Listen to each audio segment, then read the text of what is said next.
काय ग, असं वाटतं गेल्याच आठवड्यात दिवाळी झाली मागच्या वर्षीची आणि आता ही दिवाळी आली पण. काय पट्टापट वेळ जातो ना. अरे हो, गेल्याच आठवड्यात झाली दिवाळी. मग आता साफसफाई नको करायला? थोबाड फोडेन साफसफाईला नाही म्हणालीस तर. केवढी कामं बाकी आहेत. आत्ता कुठे आपली साफसफाई झाली, अजून माझं फराळाचं सगळं करायचंय, केसांना कलर करायचा आहे. या केसांनी करू का मी दिवाळी? कुणाची ग माझी मुलगी ती. आता अशीच होत आणि दळण टाकून ये जा. अरे आई, मला फ्रेंड्सना भेटायला जायचंय. सारखं काय ग फ्रेंड्सना भेटायला जायचं असतं तुला? त्यांच्याकडे काय सणवार नाहीयेत? दिवाळी नाहीये त्यांच्या घरी? एक काम कर, सगळ्यांना आपल्या घरी बोलव. सगळ्यांकडून मी घर झाडून घेते की नाही बघ तू. कशाला आणायचे नवीन कंदील? आहे ना आपल्याकडे गेल्या वर्षीचा 400 रुपयाला घेतलेला तो काय 1 वर्ष वापरून टाकून द्यायला? ते काही मला माहित नाही. 4 वर्ष हाच कंदील वापरायचा आहे, कळलं? हाँ दळण वाले भैया, वो मेरे मिस्टर अभी दळण डाल के गए देखो.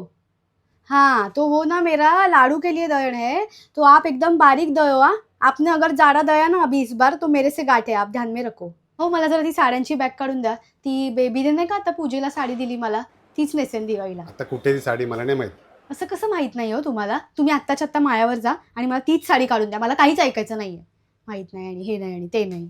एक काम कर, त्या मोरे वहिनींकडे जा आणि आपला पोळपाट घेऊन ये. अगं काल दिलेला मी त्यांना करंजा करायला, एवढं आणून द्यायला हवा की नाही त्यांनी? जा आणि घेऊन ये, म्हणा आम्हाला पण करंजा करायच्या आहेत म्हणावं. आणि एक काम कर, त्यांचा पण पोळपाट घेऊन ये. मी पण आता 2 दिवसांनीच देते त्यांना.